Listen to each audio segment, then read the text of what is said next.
No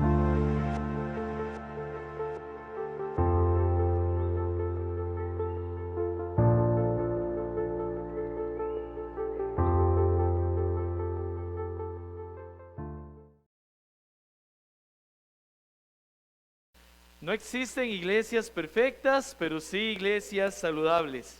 Juntos lucharemos para que la IBB San Rafael sea una iglesia saludable, generosa y piadosa. ¿Le ha pasado que le toca enfrentarse a situaciones que usted no generó, pero que toca asumir? Como cuando usted va al supermercado y el chico le da por tocar algo al niño y ¡pah! Se quiebra. Hay que pagarlo, ¿verdad? No hay otra opción.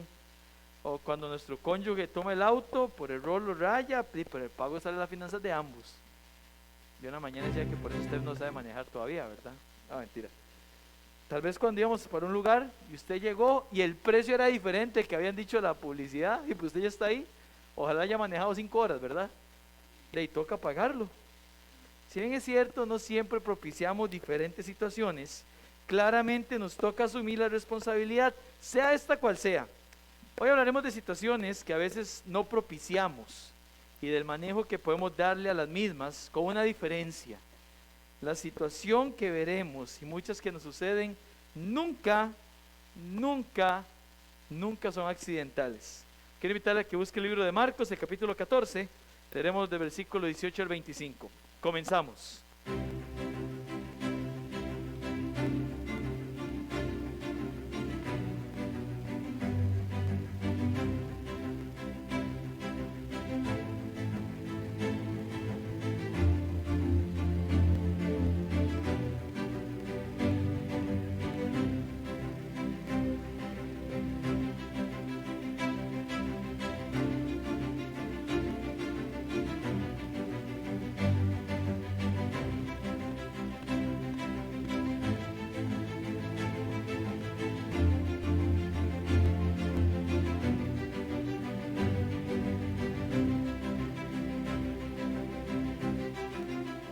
Somos IBB San Rafael, una iglesia saludable.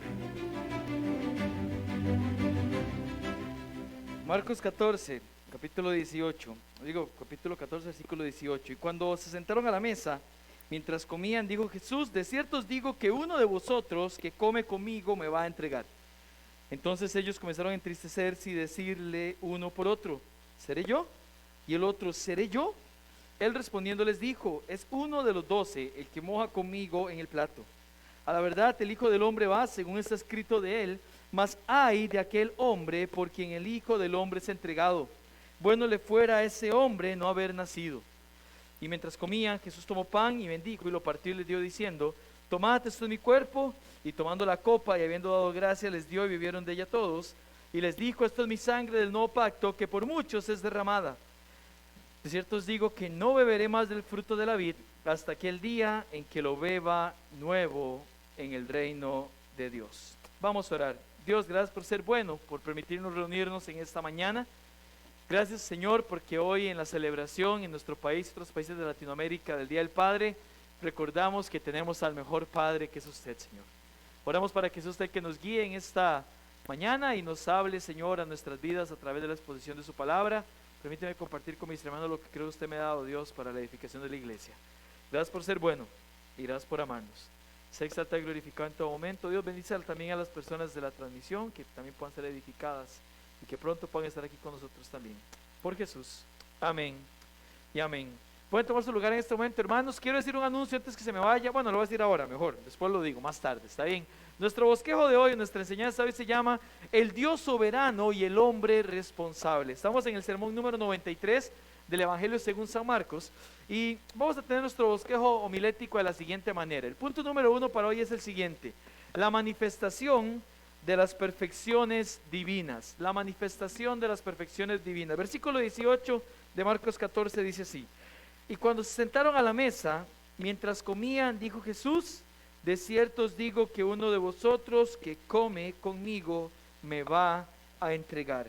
Hermanos, Jesús dice: estoy con uno que me va a entregar. Estoy comiendo con uno que traicionará mi confianza. Salmo 41:9 es un salmo mesiánico que menciona lo que Jesús iba a pasar en ese momento. Dice el Salmo 41:9, aún el hombre de mi paz, en quien yo confiaba, el que de mi pan comía, alzó contra mí el calcañar. Hermanos, Jesús dice que él confiaba inclusive en Judas. Él no es que él se andaba de hipócrita con Judas, como quien dice, le sonreía, pero por detrás estaba preparado para cualquier cosa, ¿verdad? No, no era así. Dice esta profecía mesiánica en Salmo que el Señor confiaba en él. El Señor decide en la cena, y ahorita vamos a explicar un poquito cómo era la cena de la Pascua, mencionar algo que sería muy fuerte. Hay alguien que le va a entregar. ¿Cómo es que el Señor daba esa noticia teniendo al traidor ahí sentado? O lo que es más llamativo, ¿cómo el Señor sigue comiendo con Judas? Me va a entregar, pero sigo ahí con él. Bueno, hermanos, el hecho por el cual Jesús pudo estar 3 años con Judas, comenzar esta cena con él, e inclusive lavarle los pies para que después saliera con los pies limpios a entregarle, es porque Jesús nunca ha basado su actuar en nuestras obras, méritos o aquello que hayamos hecho o lleguemos a hacer. Su actuar hacia nosotros está basado en quien Él es. Amén, hermanos.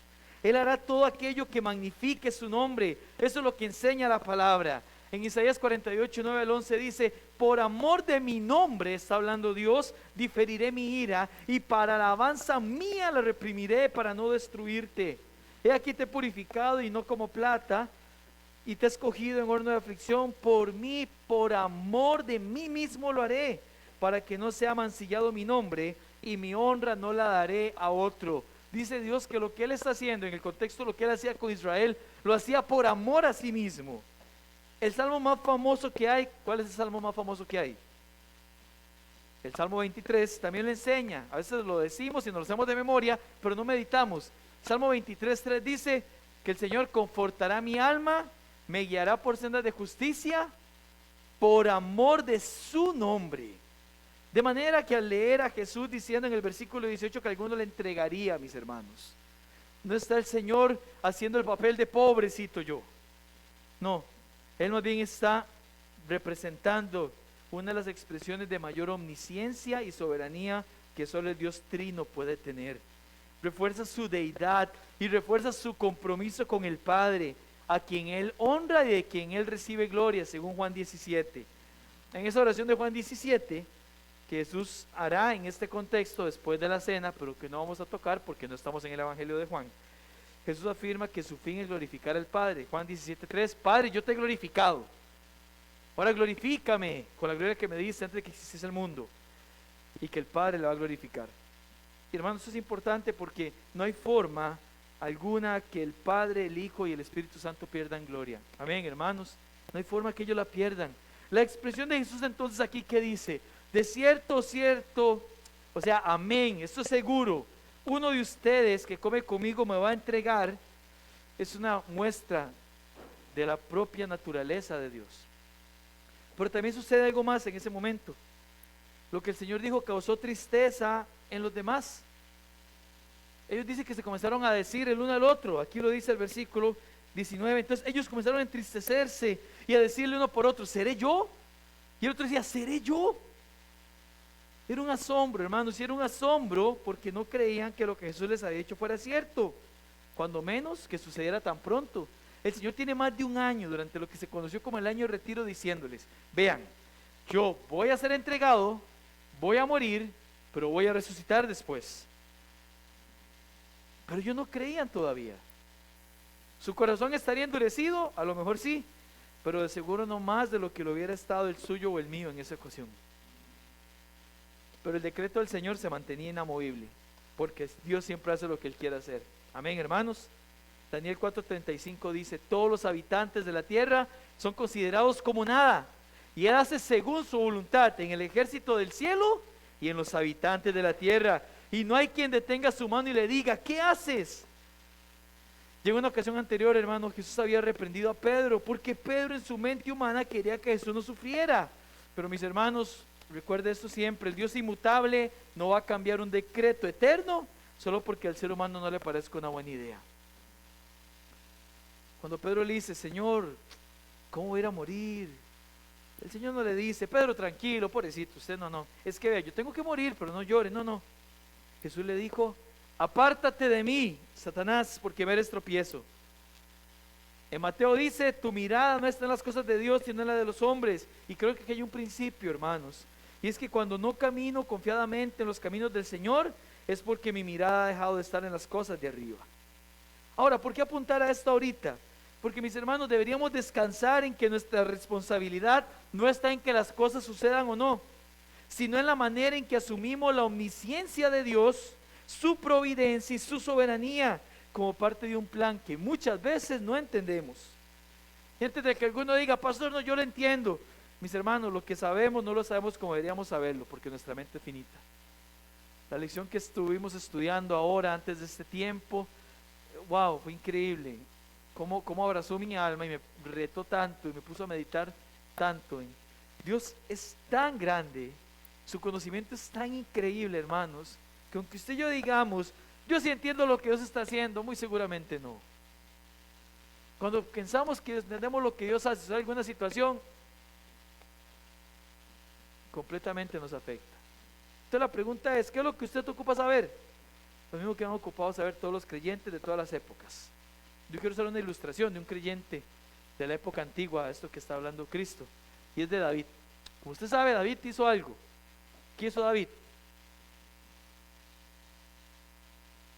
¿Qué hizo David? ¿Alguien ha leído la historia de David? Sí, varios. ¿Qué fue lo más grande que hizo David primeramente? Se lo enseñamos a los niños. ¿A quién mató David? ¿Cómo se llama el gigante? Eso, sí, yo sé que eso lo saben. Ahora hablamos con los que son maestros de niños para detallar eso. A ver, está en la historia. David abrió el mar, no, ¿verdad? No. David mata a Goliat. Dice que la gente comienza a cantar, Saúl mató a sus miles y David a sus 10,000. Y Saúl, en lugar de propiciar una transición al trono tranquila, tiene celos de David y comienza a buscar para matarlo. Y David comienza a huir.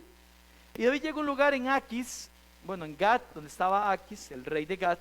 Y cuando él llega dicen, este es del que decían, David mató a sus 10,000 y Saúl a sus 1,000. Y como David tuvo tanto miedo, y él ya era nombrado el rey, ya había sido ungido como rey, dice que David hizo como si estuviera loco. A tal punto que aquí el rey de Gat dice, no, este está loco, déjenlo que se vaya, no ocupa un loco más en Gat. Él tuvo que hacer eso porque estaba temiendo por su vida, dice la Biblia en Samuel. Y sabe, en medio de esta ilustración y de esta situación que está pasando, vea lo que dice David. Vaya conmigo por favor al Salmo 56. No pierda Marcos 14, pero en el Salmo 56, hermanos, cuando toda era persecución, cuando el rey buscaba su vida para matarle, cuando las glorias pasadas de aquella multitud celebrando la derrota de Goliat y los filisteos ya eran solo un recuerdo, y sumándole cualquier cosa que se encontrara en el camino, David parecía tener muy claro quién era su Dios. Salmo 56, vea el epígrafe que trae esto, dice, cuando los filisteos le prendieron en Gat, sí, lo que le acabo de contar, aquella vez que él se hizo como loco porque temía por su vida. ¿Qué dice? Salmo 56, versículo 3 dice, en el día que temo, yo en ti confío, decía David. Versículo 4, en Dios alabaré su palabra, en Dios he confiado, no temeré, ¿qué puede hacerme el hombre? Versículo 9 al final, la última frase dice, esto sé, que Dios está por mí. Versículo 10, otra vez, en Dios alabaré su palabra, en Jehová su palabra alabaré. Y versículo 11, en Dios he confiado, no temeré, ¿qué puede hacerme el hombre? Hermanos, la respuesta que da David aquí es la muestra de la manera en que todo creyente debería reaccionar en toda situación de su vida, aun aquellas que no parezcan favorables. Es decir, como dijo David aquí en el versículo número 9, esto sé, que Dios está por mí. ¿Puede leerlo conmigo, por favor? Salmo 56, 9, la última parte. ¿Qué es lo que dice? 1, 2 y 3. Esto sé, que Dios está por mí. Mis hermanos, la reacción de aquellos hombres, de los discípulos, de tristeza y de pesadumbre, era esperable ante la noticia, no solo que el Señor sería arrestado, sino que era por uno de los suyos. Por esta razón el pensamiento sobre que aún eso no entendible a la voluntad divina debía embargar sus corazones, tal como sucediese con otros creyentes en todas las épocas y contextos. Pero hermano, recuerde esto, nunca ha necesitado un creyente saber más sobre lo que Dios hace. Le basta saber que Dios está con él. Amén. Más o menos, amén. Y que su responsabilidad es hacer lo que Dios quiere que haga para que glorifique su nombre. Hermanos, lo que vamos a ver es que Dios está con nosotros. Y esto irá en conexión con la última parte de la enseñanza, pero primero hay que pasar por la otra cara de la moneda. Así como vimos las manifestaciones de las perfecciones divinas, el punto número 2 es la manifestación de las imperfecciones humanas.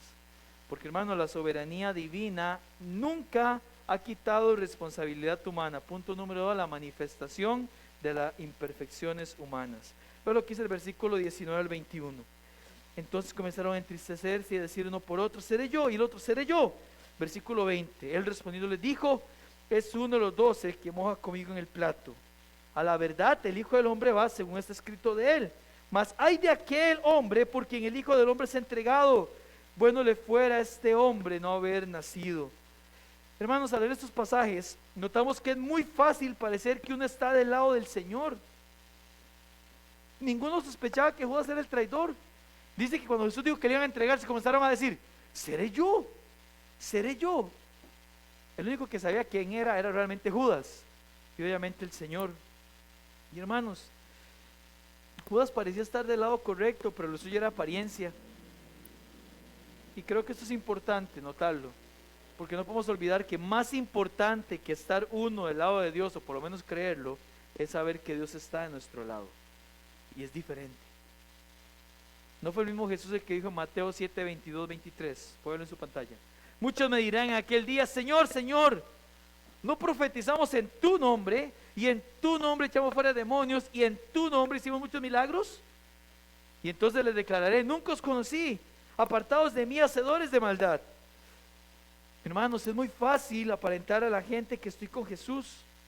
Ellos no tenían idea quién sería, solo uno el que lo entregaría. Y uno puede engañar a la gente, pero no a uno mismo y claramente no a Dios.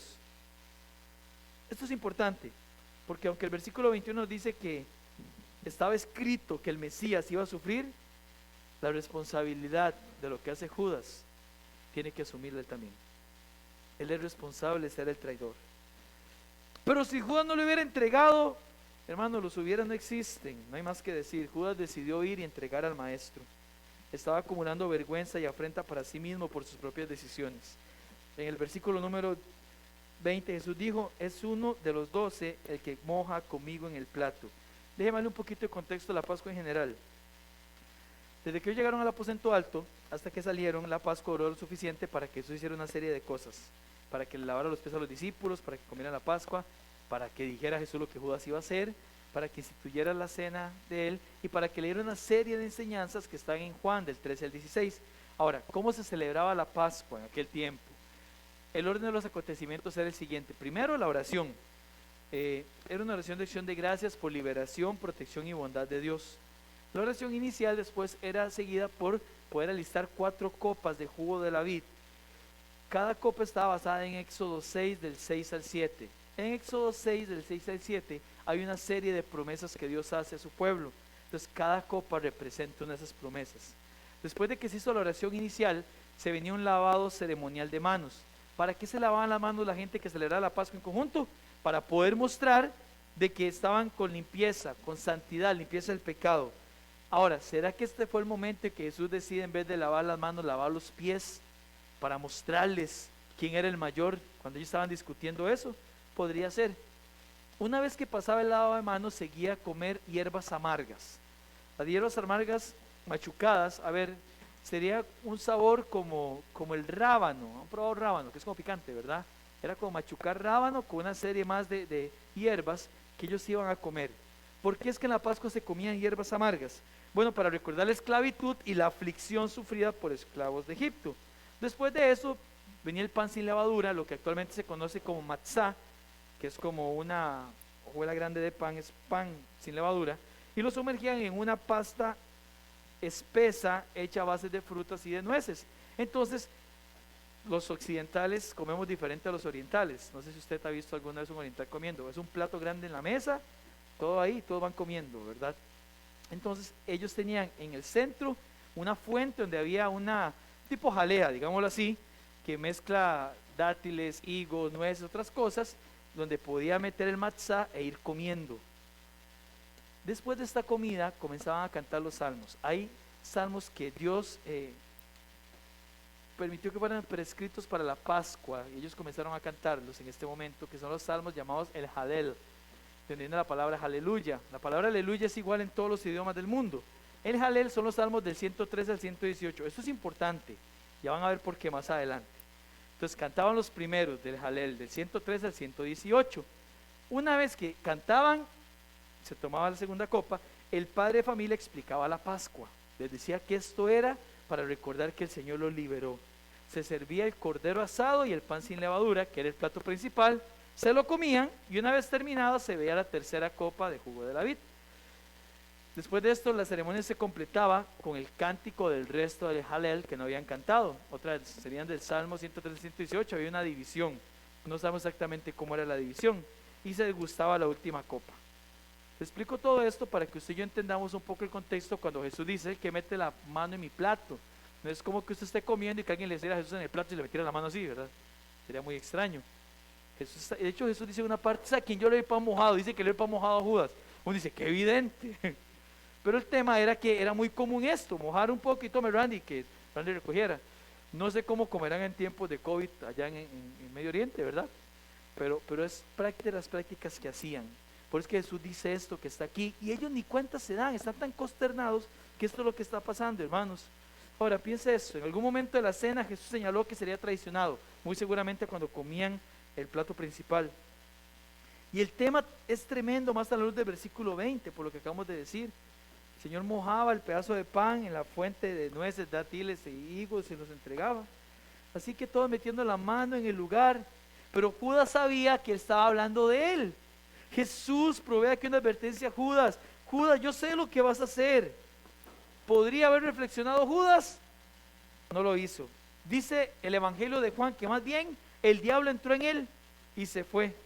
Judas le estaba asumiendo responsablemente que él iba a ser el ser humano que jamás tuvo que haber deseado nacer, como Jesús lo mencionó ahorita.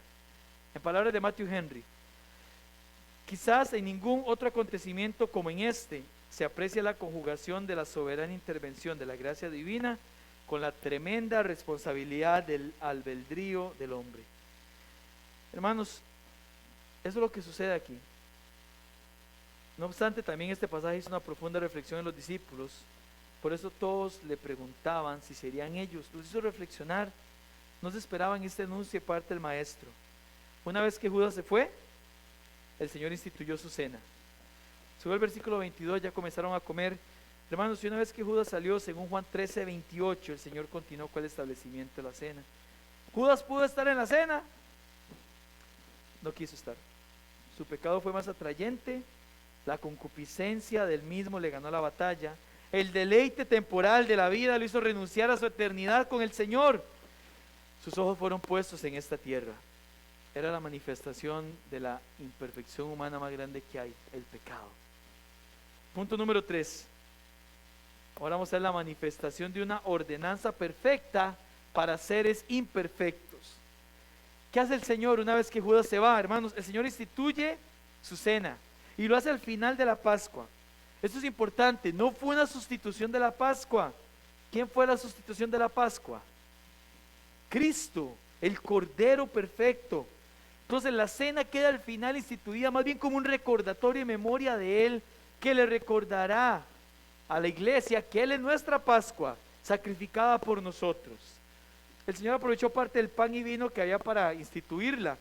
¿Será que el Señor había apartado una parte para luego poder repartirla? ¿O será que fue algo que quedó, pero obviamente el Señor sabía que iba a quedar? No lo sabemos. Lo que sabemos es que el Señor aprovechó este momento para la Pascua. Y hermanos, esto es importante porque yo he escuchado en alguna ocasión a alguien diciendo, ¿por qué no celebramos la cena del Señor con una buena comida? Bueno, hermanos, si alguno quiere una buena comida para la cena, lo aceptamos. Traiga para 60, 70, ¿está bien?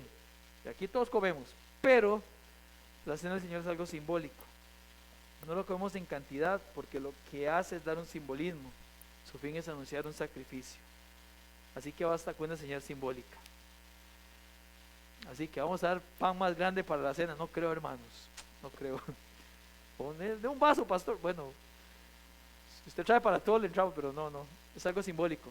Es para ver cómo nosotros, al consumirlo, estamos apropiándonos de lo que Cristo hizo.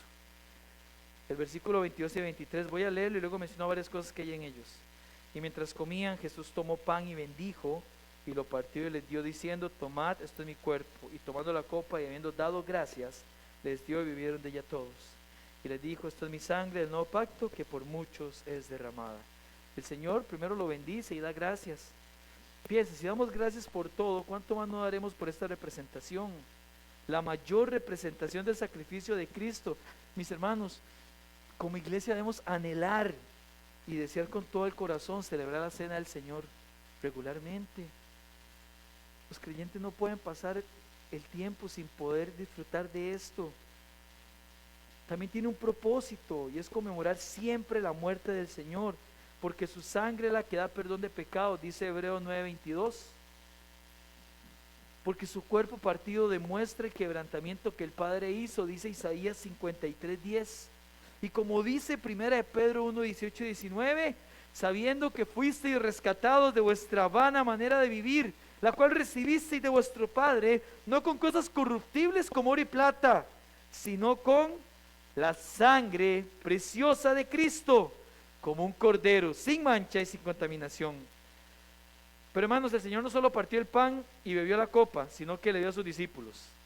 Y este es un cuadro precioso de la doctrina de la justificación. Por eso es que la cena no la puede celebrar todo el mundo, solo creyentes. El sacrificio de Cristo transferido, imputado a nosotros, sus discípulos. Un beneficio de ser llamados sus hijos, de ser parte de su familia. Además, Jesús enseñó algo más. Último versículo, 25. De cierto os digo que no beberé más del fruto de la vid hasta aquel día que lo beba de nuevo en el reino de Dios. Jesús nos enseñó que volvería a celebrar ese banquete con nosotros. Así que esta celebración no solo apunta al pasado en lo que Cristo hizo, sino también al presente en los beneficios que tenemos como sus hijos y sin lugar a dudas al futuro cuando estaremos para siempre con nuestro amado Cordero. Versículo 26, mis hermanos. Aquí hay un subtítulo en el medio. Cuando uno ve un subtítulo en la Biblia, a veces eso como que le parte la lectura, se la detiene. Los subtítulos en la Biblia no son inspirados, ¿verdad? Solamente los títulos de los salmos y sus epígrafes. Los subtítulos son para que uno se guíe, igual que los capítulos de los versículos. Pero el 26 yo creo que debería estar en la parte de arriba. A ver lo que es el versículo 26. Y ya va a ver por qué hablábamos del Halel. Cuando hubieron cantado el himno, salieron al monte de los olivos.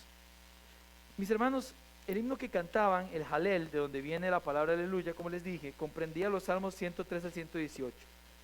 ¿Será que eran los primeros 3 al comienzo? ¿Los otros 3 al final? No lo sabemos.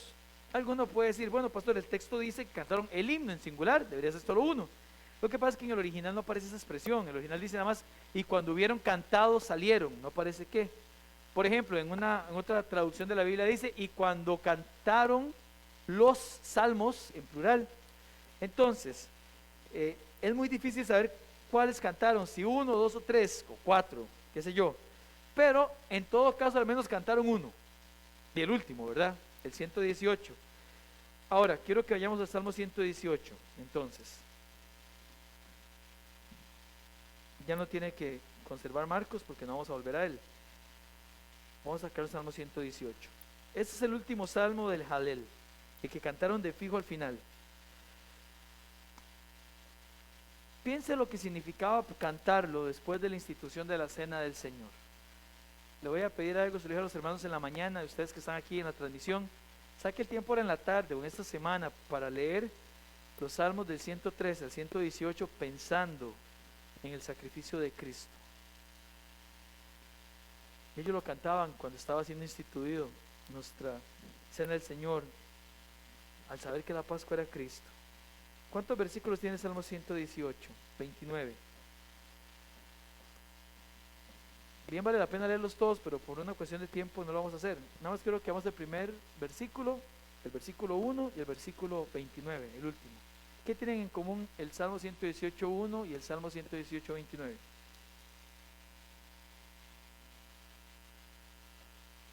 Ahí está el 1 y el 29. ¿Qué tienen en común? Son iguales. Son exactamente iguales. Hermanos, este salmo está centrado en que Dios es bueno y su misericordia es para siempre. Ahora, imagínate cantar esto sabiendo que voy a ser arrestado y voy a morir crucificado. Dios es bueno. Pensemos en cantar esto sabiendo que nuestro maestro por el cual hemos dejado todo va a morir. Y va a morir porque uno de nosotros lo entregamos. Pero es que Dios no deja de ser bueno en los momentos de aflicción. Amén, hermanos. Cristo lo sabía. Él estaba angustiado, dice Mateo 26:38. Angustiada está mi alma hasta la muerte. Y le dijo a Pedro, Juan y Jacobo, quedaos conmigo y velad. Pero aún así, Cristo en su humanidad no dejó de saber que el Padre era bueno y que para siempre era su misericordia. Hermano, la cena del Señor debe constituirse en un recordatorio del canto que entonaron esa noche al final. Déjeme mencionar varios versículos. El versículo 6 del Salmo 118 dice: el Señor está conmigo, no temeré lo que me puede hacer el hombre. El versículo 8 dice: mejor es confiar en el Señor que confiar en el hombre. ¿En cuál hombre está hablando? Uno mismo, hermanos. A veces decimos, mejor confía en Dios que en los hombres. No, no. Confiamos tanto en nosotros. Casi siempre confiamos más en nosotros mismos de lo que deberíamos. Además, no deberíamos de confiar en nosotros. Mejor es confiar en el Señor. Versículo 24. Piénselo. Ellos van a cantar esto sabiendo que su maestro va a ser entregado por un traidor que estaba ahí. Y tenían que decir: este es el día que hizo Jehová. Nos gozaremos y alegraremos en él. ¿Se imagina la alegría que debieron experimentar los discípulos con estas noticias de la última hora? No obstante, todos ellos cerraban cantando: el Señor es bueno, para siempre su misericordia. Amén, hermanos. Alabad a Jehová porque Él es bueno, porque para siempre es su misericordia. Fue el último canto que entonó Jesús antes de morir. Mi Padre es bueno, su misericordia es para siempre. ¿Cómo podemos meditar esto, hermanos, de tal manera que traigamos a nuestro corazón una enseñanza? ¿Qué aprendemos nosotros? Comencemos con nuestro primer punto. Hermanos, Dios siempre está manifestando su carácter a través de su obra. Así que lo primero que aprendo es que debo conocer a Dios para responder correctamente a Él. Quiero repetir esto. Debo conocer a Dios para responder correctamente a Él. Hermanos, nosotros no hemos estudiado en vano a Dios en estos últimos meses. No es que no tenemos nada más que enseñar o que hacer. ¿Por qué no buscar algo menos complejo?, diría alguno. Bueno, hermanos, porque todo lo que tiene que ver con Dios es complejo. Él es Dios, imagínense. Pero nuestro fin es conocer de su aceidad, de su inmutabilidad, de su eternidad, de su omnipresencia, de su unidad, de su incorporeidad y de su omnisciencia, para que podamos glorificarle más y mejor. Cuando a uno le gusta una muchacha, uno comienza averiguando sus gustos. Yo recuerdo cuando me comenzó a gustar Steph, y yo a ella, ¿verdad? Claramente. Yo me averigué que le gustaba, que no. Y hoy, más de 10 años después de habernos conocido, con casi 7 años de matrimonio, sé qué cosas no le hacen gracia. Y no sé qué tantas cosas puedo decir ahorita porque todo queda grabado, ¿verdad? No, es broma. Yo puedo darle a mi esposo un ramo de rosas con 48 rosas. Ella va a verlo y va a decir: gracias, y ya. Porque ella no es una ilusión para ella. Hay mujeres que usted hay rosas, ¿verdad? Ella no. Pero a mi esposita, yo paso llevándole una flauta dulce de leche, taco y quede como los grandes, ¿ah? Y no me va a pagar el patrocinio de la marca, pero sí, pues le encanta eso de ahí. Y qué dicha, más barato, ¿verdad? Qué suerte. Pero hermanos, cuando uno sabe lo que le gusta a la persona, uno trata de hacer eso para complacerle. ¿Cómo sé cómo hacerla feliz? Porque la conozco mejor. Hay gente que quiere honrar a Dios sin conocerle. ¿Cómo la gente puede honrar a Dios si no le conoce? ¿Cómo la IBB San Rafael va a honrar a Dios si no sabe quién es Dios? Si no le estudia y piensa en su limitado conocimiento que tenemos, tan finito, buscar conocerle un poquito mejor para agradarle un poco más, hermanos. Hermanos, piensen en lo último estudiado la semana anterior. Hoy no, porque está fresquito y yo todavía lo estoy digiriendo. Esa clase de la omnisciencia fue wow. Hablemos de su incorporeidad, de que Dios es espíritu. Yo me acuerdo de una de las aplicaciones que me bendijo mucho. Yo estaba en la clase con el hermano Don Roy y me bendijo tanto. Esa aplicación que dice: Dios no está preocupado por cosas que no tienen un valor eterno para sus hijos. Por eso el Señor provee lo que necesitan, más de eso es aflicción. Como pastor, claro, entre más cosas materiales tenemos, más nos arraigamos a este mundo. ¿Sabe cuál es el grupo más difícil de alcanzar con el evangelio? Los que más tienen, porque tienen su confianza en lo que tienen y sienten que eso les basta.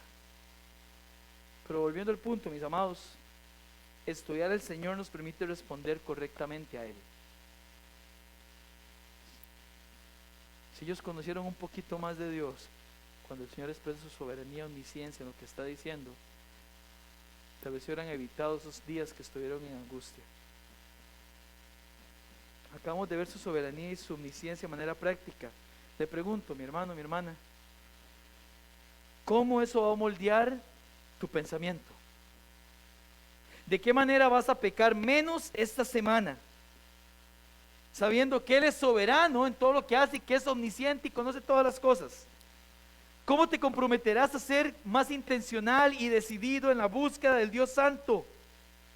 Mis hermanos, ¿será posible que sigamos teniendo hermanos en la IBB San Rafael sin hacer una lectura bíblica diaria? Sin tener un tiempo de oración y de meditación en la escritura diaria. Mis hermanos, no podemos avanzar si alguno se queda atrás. Tu familia no puede avanzar, papá, si vos no asumís el rol de proveedor espiritual. Tu familia no puede avanzar, mamá, si no estás dispuesto a amar más a Jesús que a tus labores en el hogar o fuera de él. Tu familia estará estancada, joven, si vos no pones de tu parte. El conocimiento de Dios debe moldear mi pensamiento. Si Él lo sabe todo, no me dará vergüenza saber que cada domingo escucho su palabra y me desentiendo de ella.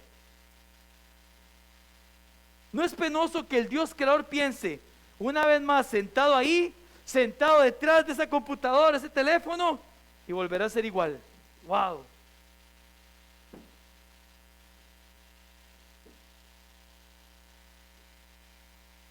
Dios omnisciente sabe lo que pensamos y sabe si salimos de aquí como si nada hubiera pasado.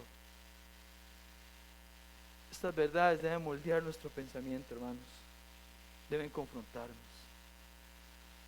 No podemos seguir siendo iguales. En segundo lugar, aprendemos que en medio de las situaciones de la vida, nuestra ancla debe ser que Dios está por nosotros. Eso mismo lo dijo David. Lo vimos ahorita, esto sé que Dios está por mí. David dice, y tengo una promesa, voy a ser rey, en este momento lo menos claro del mundo. Tengo el otro rey persiguiéndome, me quieren matar, tengo que venir a un lugar y hacerme que estoy loco. Y después de eso, usted sigue leyendo la historia, cuando él sale de Gat, se encuentra con una serie de personas que estaban todas desfallecidas, que no daban un 5 por nadie, desanimados, casi deprimidos todos, y se convierten en los hombres de David. ¿Qué ejército se puede hacer, verdad? Cualquier parecido con una selección nacional de un país, pura coincidencia. Nadie haría un 5 por ellos, excepto porque David tenía claro algo que usted y yo no podemos olvidar. Esto sé que Dios está por mí. Amén, hermanos. Veo lo que el Espíritu Santo, que inspiró a David a escribir eso, ratificó a través de Pablo. Romanos 8, 31 al 33. Romanos 8, 31 al 33 dice: ¿qué pues diremos a esto? Si Dios es por nosotros, ¿quién contra nosotros? Amén. El que no escatimó ni a su propio Hijo, sino que lo entregó por todos nosotros, ¿cómo no nos dará también con Él todas las cosas? ¿Quién acusará a los escogidos de Dios? Dios es el que justifica, hermanos. Esto va de la mano con lo que acabamos de mencionar. Deberíamos descansar en que nuestra responsabilidad no está en que las cosas sucedan o no, sino en la manera en que asumimos la omnisciencia de Dios, su providencia y su soberanía como parte de un plan que muchas veces no entendemos. Dios ha permitido lo que haya permitido para que hoy estés aquí recordando que lo único que te toca saber es que Él está con vos. Si sos su hijo y has creído en Él, y que Él se encargue de tus pasos y los guía. Dios dice: yo guío sus pasos. No dice que nos guiará por verdes praderas siempre, no. Esa no fue la realidad para su hijo y no lo será para vos. hay valles de sombra, hay valles de muerte, pero aún más allá Él nos guía. Amén, hermanos. Lo único que ocupamos tener presente y recordarlo constantemente es que Dios está por nosotros. Y esto nos lleva al tercer punto. Aprendemos que somos responsables de lo que hacemos. Judas no dejó de ser responsable por lo que hizo. Creyente, ya usted sabe que Dios está con usted, que Él es soberano y que Él obra su voluntad. Habría que tener mucho descaro si sigo viviendo sin una mejora constante en mi comportamiento como hijo de Dios, aún sabiendo todo esto. Habría que tener mucho descaro, hermanos. Dios está conmigo, Él está haciendo su voluntad porque Él es soberano, pero yo no respondo de ninguna manera. Habría que ser, no quiero decir carebarro, pero algo así. Hermanos, usted no es responsable de lo que sucede muchas veces, o en algunas ocasiones mejor, pero la mayoría de veces sí. Y en aquellas que usted no es responsable de lo que sucede, igual es responsable de cómo reacciona. Así que por favor, compórtese como un creyente. Piense, ¿qué estoy haciendo diferente a mi familia que no conoce de Jesús? ¿Qué estoy haciendo diferente a mi compañero de trabajo que no conoce de Jesús? ¿Qué estoy haciendo diferente a mis vecinos que no conocen de Jesús? Si no hay diferencia, despierte, hermano, porque usted no está asumiendo su responsabilidad como creyente. Ahora, tal vez usted no busque ser diferente porque usted aún no es hijo o hija de Dios. Y si no somos hijos de Dios, nunca tendremos el deseo de honrar a alguien que no es nuestro Padre. Así que lo primero sería entregarse a Él. Pero usted está seguro de su salvación, de que es un hijo de Dios. Por favor, asuma su responsabilidad como creyente. Número 4, aprendemos que el Señor nos ha dejado un recordatorio precioso sobre quién es Él. Él es el Cordero inmolado, gloria a Dios. Nuestro Cordero, quien dio su vida por el puro afecto de su voluntad y para gloria del Padre, proveyendo salvación. Hermanos, vivamos a la luz de esa verdad. Nuestra meta es mostrar con nuestra vida que estamos agradecidos con Él. Sea agradecido. No somos agradecidos cuando nos acostamos y meditar en la palabra, cuando el Señor murió por cumplirla. No somos agradecidos cuando no perdonamos a otros, habiendo sido nosotros perdonados. No somos agradecidos cuando pensamos un mal contra alguien, cuando el Señor pensó el bien para con nosotros. No somos agradecidos cuando recibimos todo del Señor, pero somos necios para honrarle con nuestros bienes. Sea agradecido. No hay nada más feo que alguien que no agradezca, ¿verdad? Qué feo cuando hacemos algo a alguien y ni gracias dice. Bueno, no haga eso usted con el Señor. Por último, aprendemos que en nuestra hora más gris igual debemos alabar al Señor. Él sigue siendo bueno. Vendrán momentos duros, o tal vez ya llegaron. Tal vez usted ahorita está aquí o está viéndonos y usted dice, ya hay momentos duros en mi vida. ¿Qué hay que hacer? Alabar al Señor, glorificar su nombre. Vendrán calumnias y el hombre se levantará contra usted. Cuando esto ocurra, diga, el Señor está conmigo, no temeré lo que me pueda hacer el hombre. Habrá desempleo, hermanos.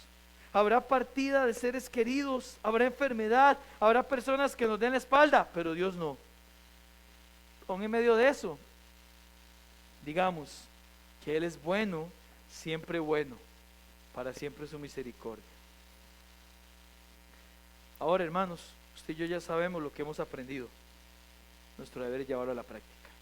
Nos ponemos de pie para orar, por favor.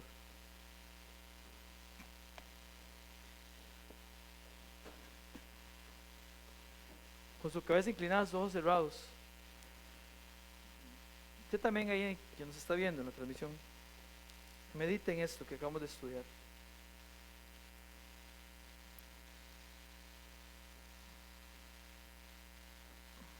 Tenemos que asumir nuestra responsabilidad para vivir una vida conforme a la voluntad de Dios. Dios es omnisciente, sabe su vida. No salga de aquí a seguir siendo igual una semana más. No escuché un pastor que decía, si Dios abriera los cielos y con voz audible dijera algo, muchos diríamos que caeríamos postrados para obedecerle. Bueno, hermanos, eso es lo que acabamos de hacer al abrir su palabra. Escuchar la voz de Él, deberíamos de caer postrados a obedecerle. Siempre estos tiempos tienen que ser de reflexión para alguna persona que no está seguro de que es un hijo o una hija de Dios. Porque usted nunca va a tener un anhelo por honrar a alguien que no es su padre. Usted puede querer mucho, muchos papás, pero usted anhela honrar a su padre. Es lo que la Biblia nos enseña. De la misma manera, una persona que uno es hijo de Dios no puede querer honrar a Cristo, querer honrar al Dios Padre, el Espíritu Santo. Por eso, si alguien ha escuchado este sermón y no está seguro de ser un hijo de Dios, porque no todos somos hijos, la reflexión es, entréguese a Cristo. Dígale, Señor, entiendo que usted es mi Cordero, que dio su vida por mí, pagó el precio.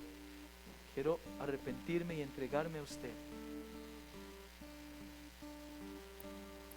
Si usted no lo ha hecho, hágalo, porque de otra manera le va a ser imposible vivir una vida abundante que solo el Señor ofrece. Jesús dijo, arrepentíos y creed el Evangelio. Eso es todo. Pida perdón y crea en las buenas nuevas de salvación. ¿Cuáles son, pastor? Las que están en la palabra. Comience a estudiar la Biblia, a buscar a Dios en oración. ¿Qué le tengo que decir? Dígale lo que usted desee decirle con toda la reverencia. También está nuestro teléfono para aconsejarle. Si usted ocupa una consejería, puede escribirnos. Tenemos mucho deseo de poder ayudarle a encontrarse con el Señor, si aún así no supiera qué hacer.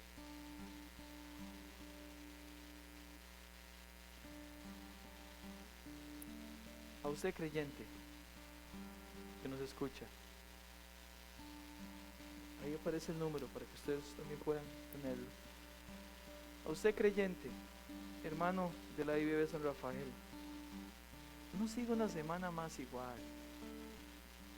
Pero usted diga, pastor, yo vengo bien, vamos a estar mejor todos. Pastor, yo vengo tambaleándome. Bueno, deje de tambalearse, agárrese del Señor. El Señor es omnisciente, Él conoce todo esto que estamos ahorita hablando aquí. Sería muy necio que después de haber escuchado esto, cualquiera de nosotros no hagamos algo para que nuestra vida sea moldeada conforme al pensamiento de Cristo. Que el Señor nos ayude. Vamos tanto a desarraigarnos de estas cosas. Usted está pasando situaciones complicadas, esto es lo que ocupa saber. Dios está por usted, creyente. Si Dios es con nosotros, ¿quién contra nosotros? No existe ningún tipo de crisis en ningún nivel que haya salido del control del Señor. Usted sigue siendo su hijo y Él sigue proveyendo todo. No somos responsables de muchas situaciones. A veces quisiéramos llevarnos mejor con nuestro cónyuge, con nuestros hijos, con nuestros padres, con nuestros compañeros de trabajo, vecinos, con quien sea. No siempre se puede. Usted no puede ser responsable de cómo actúan muchas personas, pero sí como reacciona usted. Sea responsable reaccionando como un creyente verdadero. Y diga, alabo al Señor porque Él es bueno y porque para siempre es su misericordia. Esto, Señor, es lo que queremos decir ahorita. Usted ha escuchado todo lo que hemos conversado aquí. Le agradecemos porque usted hace que trabaje en nuestros corazones, poniendo el querer como el hacer, moldeando nuestra vida y pensamiento hacia usted. A pesar de ser un momento tan difícil aquella noche, Señor, dice su palabra que por el gozo puesto delante suyo, Dios, de poder dar gloria a su propio nombre, usted, oh Cristo, padeció todo. Pero tras de eso nos dio el beneficio, mostrándonos un amor, como cantamos ahora. Dios, cuán grande amor que tuviste para con nosotros. No nos permita, Señor, desentendernos de estas verdades espirituales que deben moldear nuestra mente y corazón. Señor, ayúdanos como iglesia a conocerte cada día mejor, Dios, a tener un anhelo genuino por estudiar cada uno de sus atributos y pedirte, Dios, que aunque no lo entendamos en nuestra mente finita, nos ayudes a entender lo necesario para glorificarte mejor. Señor, moldea esta semana nuestro pensamiento, nuestro actuar de manera responsable hacia la gloria de tu nombre. Usted conoce las necesidades que embargan nuestros corazones, Dios. Fortaleza a mis hermanos que tal vez en una situación específica sienten, Dios, que están llevando una carga, para que puedan, Señor, dejársela a usted. Que puedan decir, esto sé que Dios está conmigo. Que si esta semana aparecen situaciones inesperadas, Dios, recordemos, Padre, que usted nunca prometió que iban a cesar las aflicciones o las dificultades. Este mundo está hecho para eso, junto a nuestro cuerpo corrupto por el pecado. Pero usted, Señor, nos sigue guiando a sus hijos. Oro para que seamos responsables, Dios, en nuestras disciplinas espirituales, porque eso es lo que la iglesia ocupa.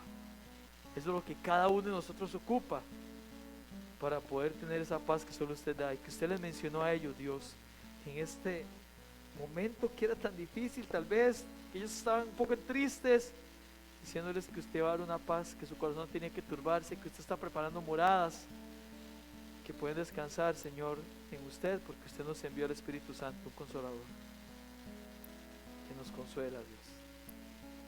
Gracias, Padre, por ser tan bueno con nosotros.